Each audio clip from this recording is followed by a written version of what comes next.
What's going on, everybody? Welcome back to our conversation, Cupcakes, Contraceptives, and Conversations with Pregnant with Possibilities. Now, you might remember Veranda. We were together last time we talked, but we have someone else joining us today, Chandalyn. Can both of you, real quick, for anybody that's new, just give your roles at Pregnant with Possibilities?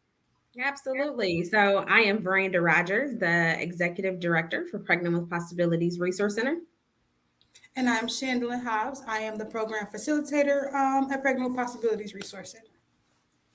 All right. So, welcome, ladies, and nice to see you guys again. So, real quick, for anybody that's viewing and is like, wait, what is going on? Okay. So, Cupcakes, Contraceptives, and Conversation is literally a conversation where we get real, we get uncut with a lot of the detail, insight, knowledge that you would love to know, maybe have not known, maybe just needs to be refreshed on when it comes to like just, our health, sexual health, all the things pertaining to that. Okay, especially for our young people. So if you are watching, please make sure that you are one, sharing this, because this is not just for you, this is for your friends, your peers, your family, your loved ones, but also if questions during our conversation. This is a no judgment free zone. All questions are welcome because the question you might have, we may not address and can spark a conversation for next time we get together. So feel free to please share any questions you have. There is no bad question because you'll be surprised from all ages, young and old. People some things that you might think that they know. So we're gonna get you hip today. And ladies, we're talking about emergency contraceptives today, correct? Yes. Okay. All right. So let's just start with how much do we really know about the emergency contraceptive? We actually know a lot. I see that the public population missed some key facts about Plan Bs and other contraceptives. So we got a lot of information to go over today. Okay. All right. So let's talk about, first of all, what is emergency contraceptive? So I'll jump in. I'll say I'm gonna jump in and start it off, and then I'm gonna let Chandalyn come in and talk about what emergency contraceptives is. Okay. And so the reality is what we know is accidents happen. Sometimes you get caught up in the heat of the moment, and you've, let's just say, encountered unprotected sex. So emergency contraceptives is a safe and effective way to prevent pregnancy only for up to 72 hours, anywhere from 72 to 5 days after you've had unprotected sex. But what you should know is that you can take it up to 72 hours, but the longer you wait to take emergency contraceptives, the less effective it is. Okay. So most people, there are several different kinds, and I'll let Chandalyn kind of go in and talk about the different kinds of contraceptives and some things that we should know when we're purchasing these or we're using this as a contraceptive method. Okay. So we already know much about Plan B. That's everybody's favorite, most popular. It's about $40 to $50 at all the local drugstores. Then you have like your other ones or off brands like Take Action, Aftera. Those range from about $35 to $45. So they're a little bit more cheaper than Plan B. You have the Elapil, and that one is prescribed by your doctor. So it's still an emergency contraceptive pill. So if you have Medicaid, I'm guessing that will be free. I'm not sure what health insurances require prescription prices. So, and you have IUD. So if you get your copper IUD within 5 days of unprotected sex, then it can be used as an emergency contraceptive, and it's the most effective way to get away from that pregnancy. Okay. All right. So Plan B, Take Action, the Elapil, and the IUD. Now, I know you said the Plan B is most popular, and I do feel like that is a household name when you think of emergency contraceptive. And then the IUD is most effective. So what makes it more effective than the other three? So, but the other three, you have up to 72 hours. With the copper IUD, you have up to 5 days. Okay. And I know with Plan B, like after the first 24 hours is when it's the most effective. With the copper IUD, it doesn't matter. So from day 1 to day 5, as long as you get it in between those 5 days, you should be fine. And also, Plan B has a weight limit. Okay. Plan B's and all emergency contraceptives has weight limits, and I don't think people know this. No, I So, don't. I don't think people do.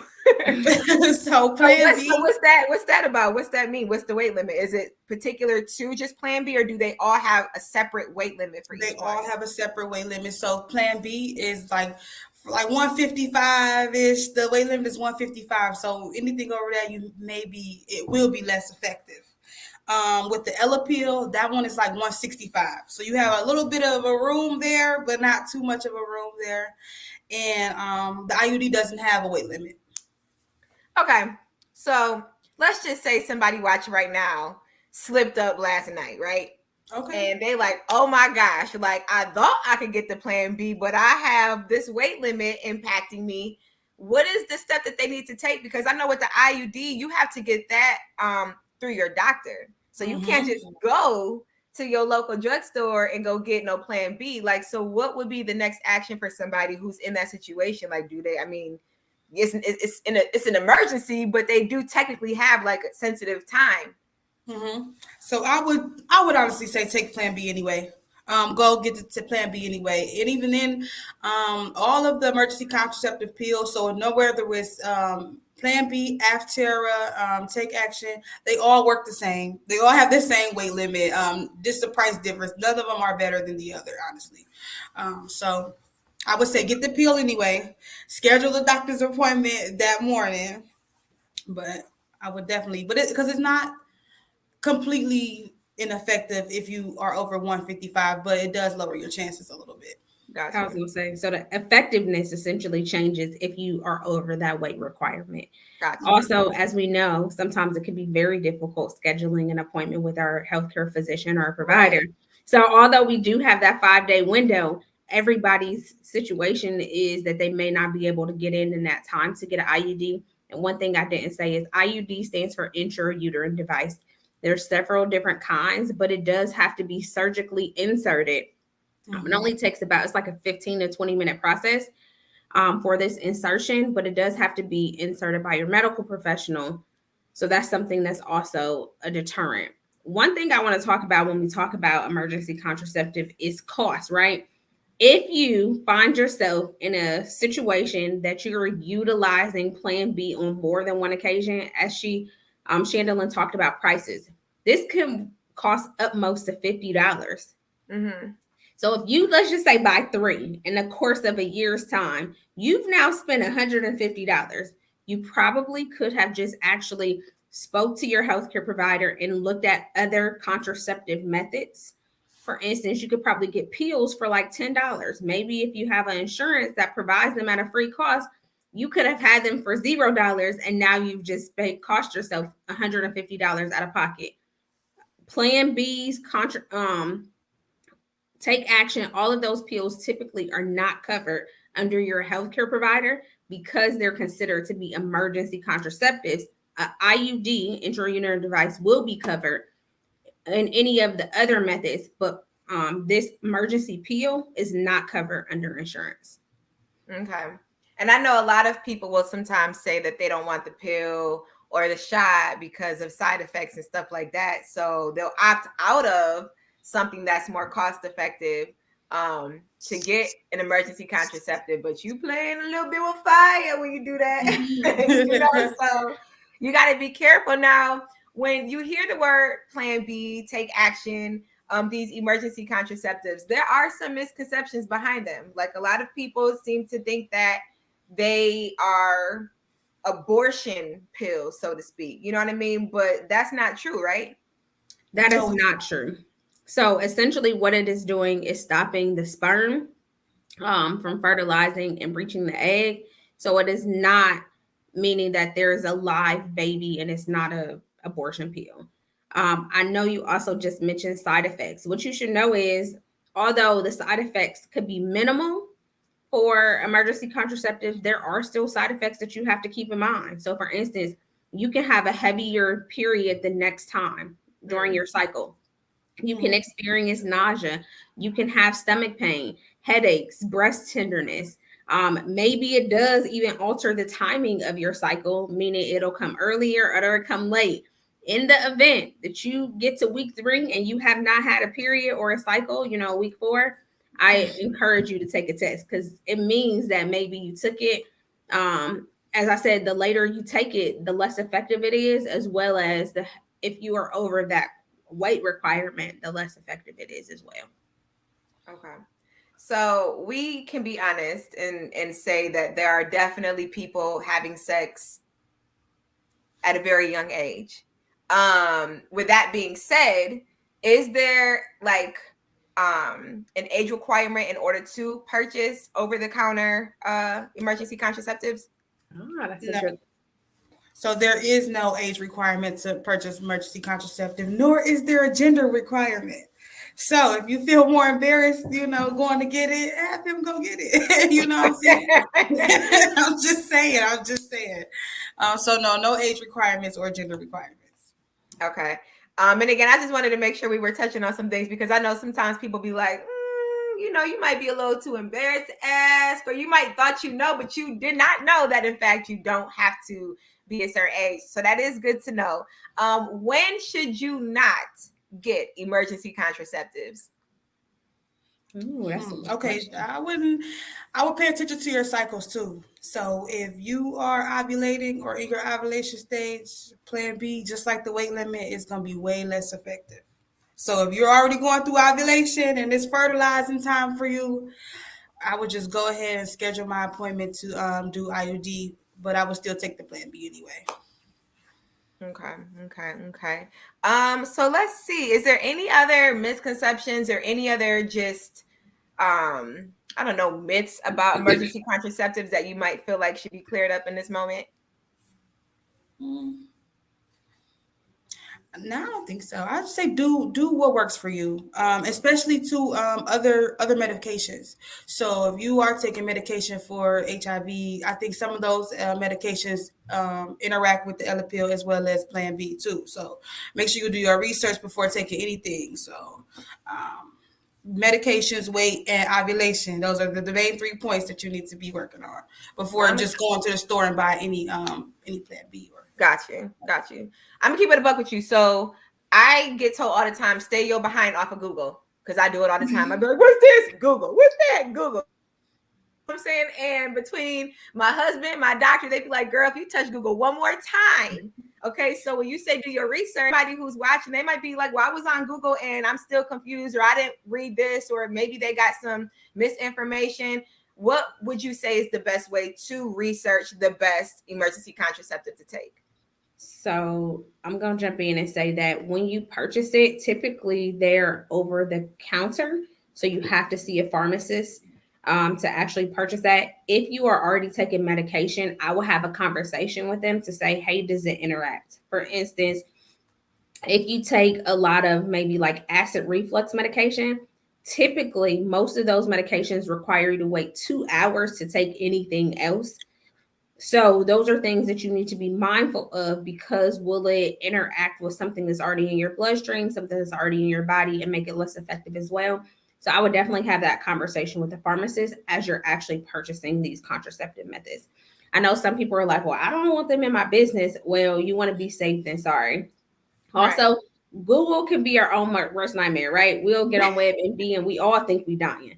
Right. So the reality is, when it comes to research, you want to have these conversations with your medical provider, and even a trusted adult, because if you're taking, I'm going to say, if you've taken emergency contraceptives more than twice, I encourage you to figure out another method.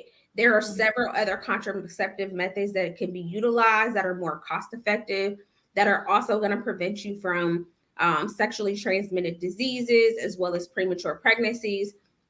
As I talked about in our last segment, as we know, abstinence and condoms are the only two ways that are going to prevent us from a premature pregnancy and sexually transmitted diseases.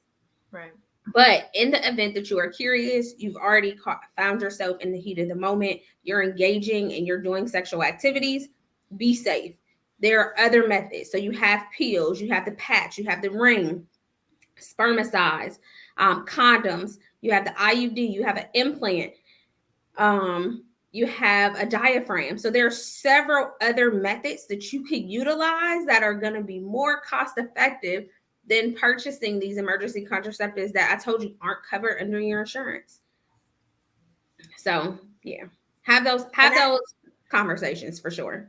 Yes, and that's what I was going to say. Those conversations are key. So, sometimes when we talk about sex and we talk about our health and we talk about stuff so intimate and personal, it's kind of, I don't know, it's like a hot topic. Like some people will kind of like get scared to talk to their partner about it. But my thing is, if you about to have this kind of a moment, you about to get this close, you might as well get close and have these conversations, because this is something to talk about. Because if you feel like, okay, we agree that we don't want to have kids, or I don't want to get pregnant, or I don't want to catch something, then those are conversations you need to have, whether it be let's go get tested together, or okay, you talking about you ain't got no condom, but do you have $50 for this plan B that I might need? You know what I mean? Or do we have this for if this happens? So it's like, do not be afraid to, like, right now the three of us are having a conversation, but the same conversation can be had with your partner, with somebody you care about. So that way you don't have to go into something as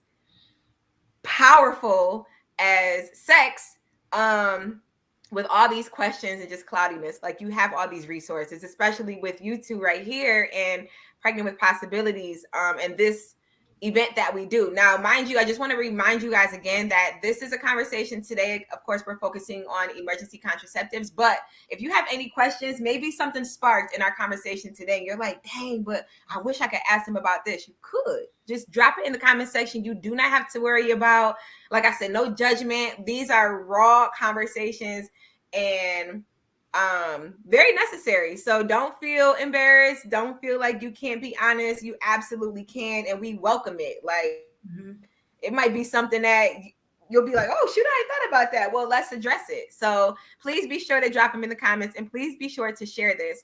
And just one more thing too. So back to the emergency contraceptives, if that's what you have to do, just remember, like you said, Miranda, it's not going to protect you from STDs. So if you are having to go get a plan B, you might want to also go get tested. Yeah. Absolutely. Yeah.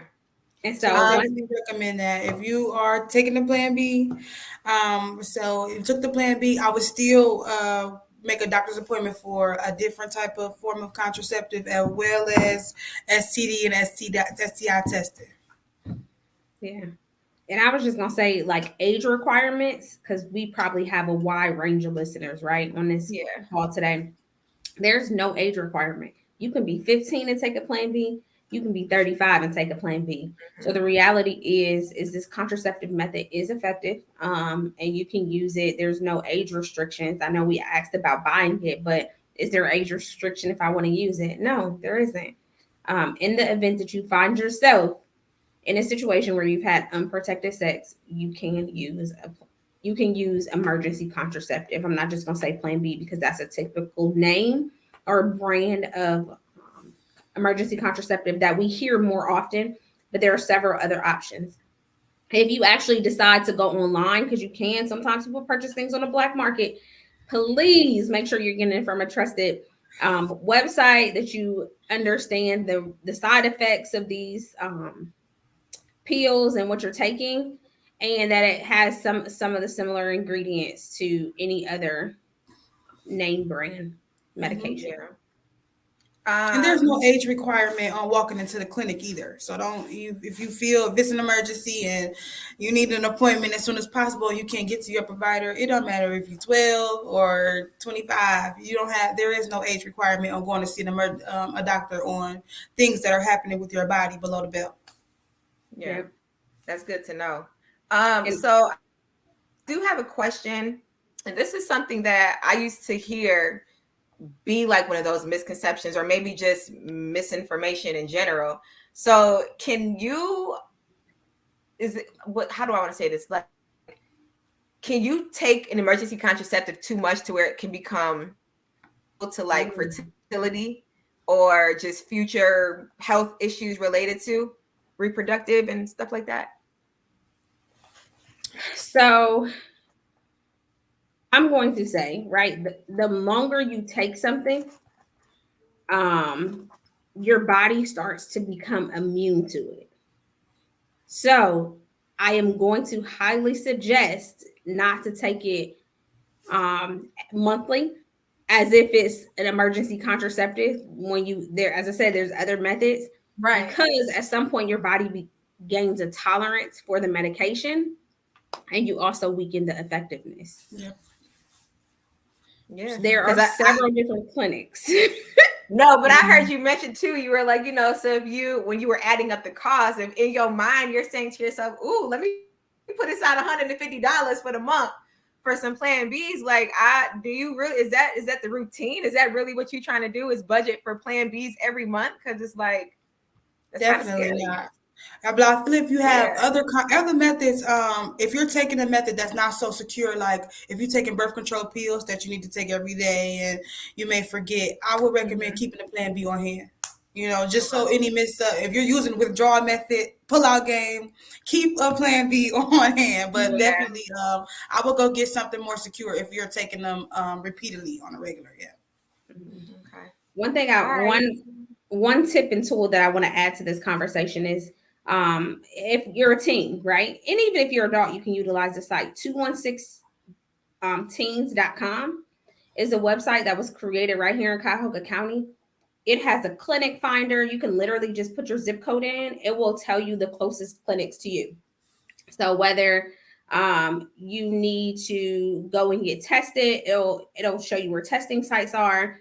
If you need to go maybe to like a Planned Parenthood and have a conversation about getting other contraceptive methods, you can actually put those in your zip code in, and it will actually find locations that are closest to you.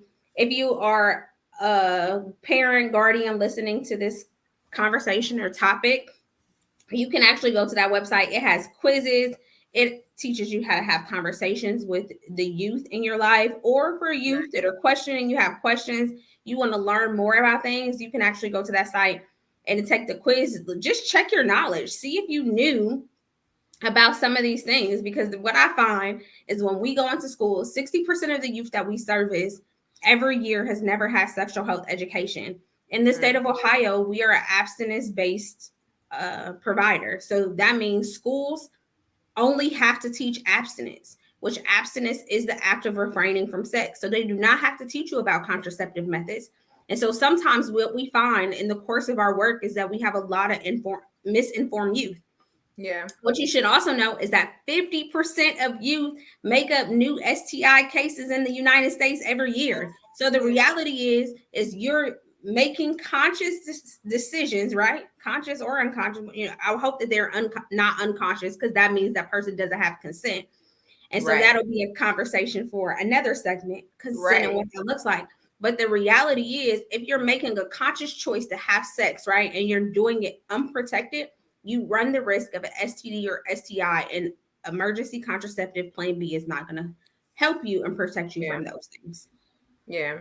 And so I'm glad we mentioned too, like a lot of times, and we said this last time we talked, I feel like a lot of times when we as a community, and especially youth, when the conversation about sex comes up, it's like the one thing you're afraid of is getting pregnant. Like, I don't want to get pregnant. I don't want to get pregnant. But dang, what else? Like, there's so many other Yeah. things that could impact you, that could hurt you negatively, like a STI and stuff like that. So don't limit yourself to what you're exposed to when we have, sex and engage in sexual activity. So it's like it's just so good to have resources like you guys that provide this information, the 216s, to really help you see what's out there for you. But just to kind of bring it in home, again, this is our second conversation, and I know that they'll get even more raw, even more thick when it comes to the details. And I really, really hope that you guys watch it and participate. Like, it can't just be us. You know what I mean? Like, talk, like let's talk about it. Like the things that are on your mind,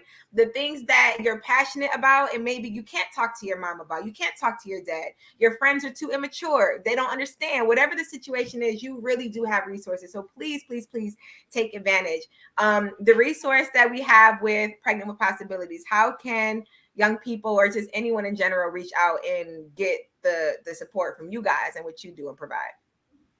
Absolutely. So typically you will find Pregnant with Possibilities in your local school. So if you feel like this is a resource and you want to bring it to your school, please have a conversation with your school administrators, your wraparound service coordinators, even your teachers, or you can call us directly at 216-510-5101. We will be happy to filter and have conversations with you.